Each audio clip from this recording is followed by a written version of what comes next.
Assalamualaikum warahmatullahi wabarakatuh. Shalom. Jadi berhubung udah mau jam terakhir ya, jadi Mantap nih Pak. saya juga yang menjelaskan singkat aja ya. Oke, jadi pada hari ini tuh kita akan membahas tentang demokrasi liberal dan demokrasi terpimpin. Jadi untuk pembukaan, kalian tahu gak sih ini mereka ini siapa? Donald Gak tahu Pak, gak tahu Pak, gak tahu Pak. Ya, jadi kalau kalian yang nggak tahu, ini adalah Donald Trump dan Kamala Harris. Jadi mereka tuh memperebutkan siapa yang bakal jadi presiden Amerika untuk 2024 sampai 2029. Siapa tuh Pak? Apa? Oh belum ya? Belum, saya jelaskan. Jadi untuk yang pemenang pemilu tahun ini tuh di Amerika tuh ternyata tuh Donald Trump. Jadi tuh kalau diteliti lebih lanjut lagi tuh pemilu tuh apa sih? Itu kan salah satu proses dari demokrasi. Jadi untuk itulah makanya kita akan membahas tentang demokrasi ini. Pertama kita akan membahas tentang demokrasi liberal. Jadi demokrasi liberal itu pernah terjadi di Indonesia. Jadi demokrasi ini itu sama ya kayak di Amerika yang sedang terjadi sekarang juga. Kenapa sih demokrasi ini tuh gak terjadi lagi? Untuk itu kita harus simak. Oke. Jadi setelah berakhirnya bentuk negara federal, jadi waktu itu Indonesia juga pernah berbentuk Republik Indonesia Serikat. Indonesia itu kembali menjadi negara kesatuan pada 17 Agustus 1950, di mana sistem pemerintahan yang diterapkan adalah sistem parlementer, di mana kekuasaan eksekutif berada di tangan kabinet yang bertanggung jawab pada parlemen. Nah, untuk ciri-cirinya tuh saya tulis jadi 4, yaitu ada sistem parlementer, yaitu kabinet bertanggung jawab kepada parlemen, dan juga banyak partai politik, dan itu lebih dari 20 partai aktif dalam sistem politik. Lalu kebebasan politik, yaitu pers dan masyarakat bebas masyarakat menyampaikan pendapat, dan terakhir koalisi lemah, yaitu kabinet sering jatuh karena konflik antar partai. Kenapa sih poin terakhir ini kabinet sering jatuh karena konflik antar partai? Jadi mungkin Indonesia memasuki itu demokrasi baru, sistem baru, terus belum ada terbiasanya. Jadi ini bisa dilihat di sini nih. Tuh, ada 7 kabinet yang ada di Indonesia pada zaman demokrasi liberal ini.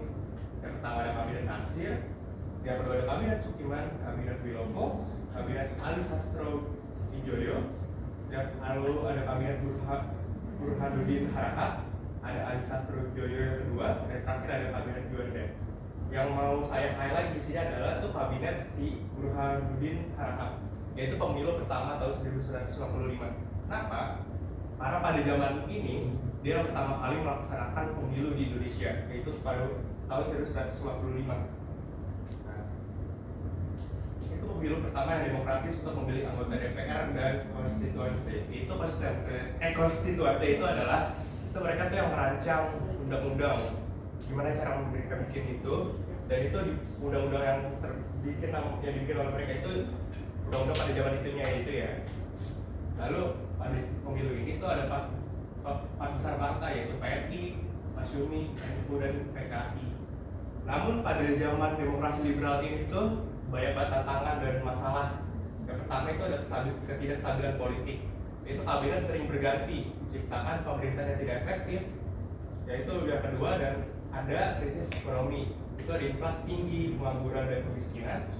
3 ada konflik ideologi, yaitu perbedaan antara kelompok nasionalis, agama dan komunis. Dan terakhir ada integrasi nasional, yaitu gerakan separatis seperti DIT, RRI dan Semesta. Oke.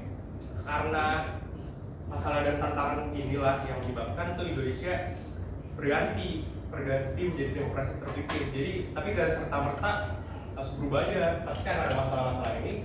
Dan juga ada satu, yaitu adalah dekret presiden. Jadi dekret presiden itu diluncurkan tanggal 5 Juli tahun 1959. Yang isinya itu membubarkan konstituante karena dianggap gak berguna, dan mereka tuh juga gagal membuat undang-undang baru. Lalu yang kedua tuh untuk kembali menghidupkan UUD 1945. Dan yang ketiga itu mengakhiri demokrasi liberal dan berarti jadi demokrasi terpimpin yang bertujuan untuk mengatasi instabilitas politik dan ekonomi.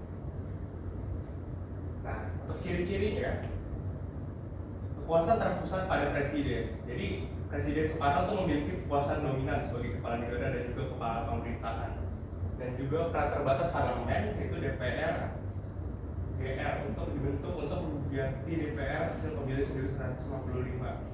Koalisi Nasakom untuk menyatukan nasionalisme, agama, dan komunisme dalam pemerintahan. Yang keempat, ada militer sebagai kekuatan politik, yaitu militer yang beri peran penting dalam menjaga stabilitas nasional. Dan terakhir adalah pembatasan kebebasan politik, kebebasan pers dan partai politik dibatasi. Ini tuh sangat berbalikan gitu dengan yang terjadi di demokrasi liberal tadi. Ini bisa dilihat di poin pertama, Presiden Soekarno tuh memiliki kekuasaan dominan. Dia tuh jadi diktator di tangan besi pada zaman demokrasi terpimpin. Lalu ini yang kedua, peran dan kedua dan kelima tuh hampir sama loh. Kebebasan politik itu dibatasi. Dan juga yang ketiga, tadi yang sudah kita lihat di sini, ada konflik ideologi, yaitu perbedaan antara kelompok nasionalis, agama, dan komunis. Cuma di demokrasi terpimpin ini, Soekarno tetap ke kalau Nasakom itu bisa jadi kok, bisa jadi. Nah, untuk kedepannya nanti kita akan bahas lagi. Oke, kebijakan utama.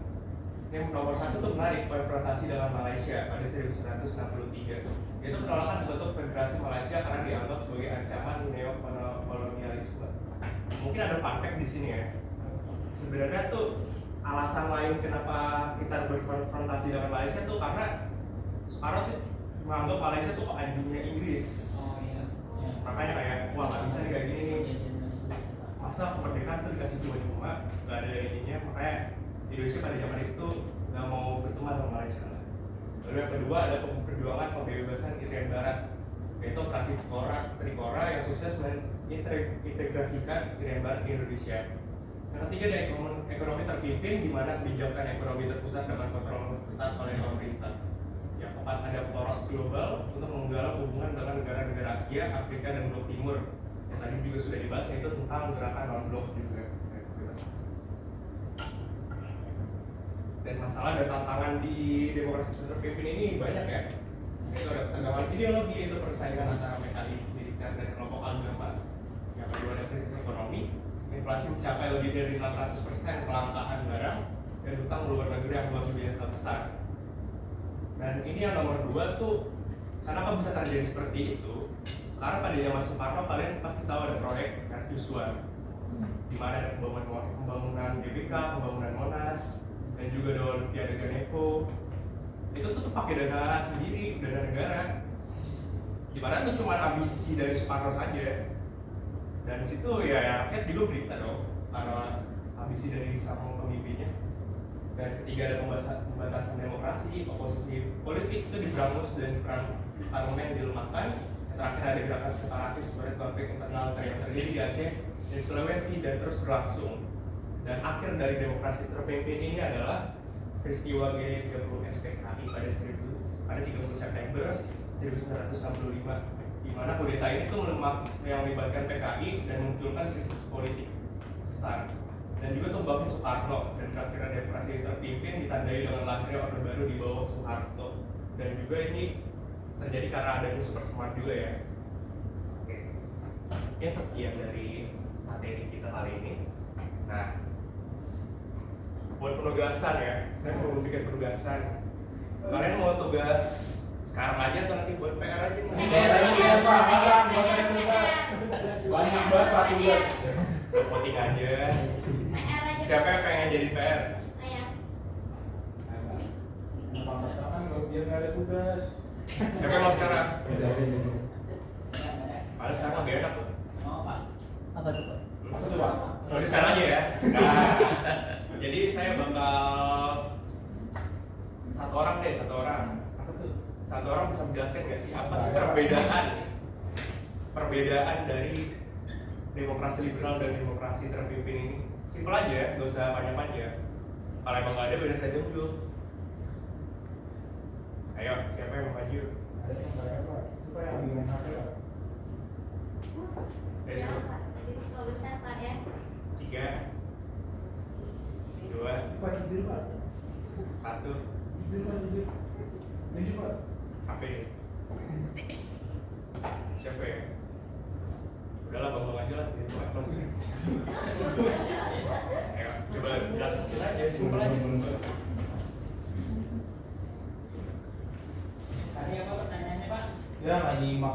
Wah, Kalau saya doain nih Pak. Oh, saya ingat. saya sih kecewa ya. Perbedaan demokrasi liberal dengan demokrasi terpimpin. Oke, Pak. Jadi perbedaan demokrasi liberal dengan demokrasi terpimpin tadi sudah Bapak bilang bahwa banyaknya kabinet, ya kan? Kabinet Syahrir, kabinet dan lain sebagainya tadi. Iya. Ya, kemudian di demokrasi terpimpin ini malah terpusat di presiden. Terpusat di Nah, presiden. iya Pak. Jadi pada demokrasi liberal ini mereka melakukan istilahnya banyak voting gitu ya, terhadap kabinet-kabinet, tapi di demokrasi terpimpin ini suara oleh Soekarno sendiri gitu. Itu sih Pak yang saya pakai kayak gitu penjelasan. Mau tahu untuk Bambang? Katanya saya kali-kali dulu. Kali-kali. Calling. Oke, jadi saya tuh ingin memberikan apa ya, bukan kesimpulan sih, lebih ke amanat aja sih, atas pengalaman. Mungkin sebagian orang tuh menganggap kalau Soekarno tuh proklamator, bapak negara, jadi orang paling bijak. Cuma dengan kita belajar hal ini tentang demokrasi terpimpin, kita bisa melihat sisi lain dari Soekarno, di mana dia tuh ingin jadi Tuhan di sini, di mana jadi ambisi. Itu saja sih, itulah pentingnya belajar sejarah. Jadi kita bisa melihat dari dua sisi. Mungkin karena waktunya juga sudah habis, jadi untuk pelajaran ini tutup. Yeay. Tolong, tutup dengan doa. Oke teman-teman, sebelum kita menyudahi pelajaran hari ini, alhamdulillah kita berdoa menurut kepercayaan dan agama masing-masing, berdoa dipersilakan. Berdoa Amin. dicukupkan. Oke. Terima kasih Bapak. Terima kasih Bapak.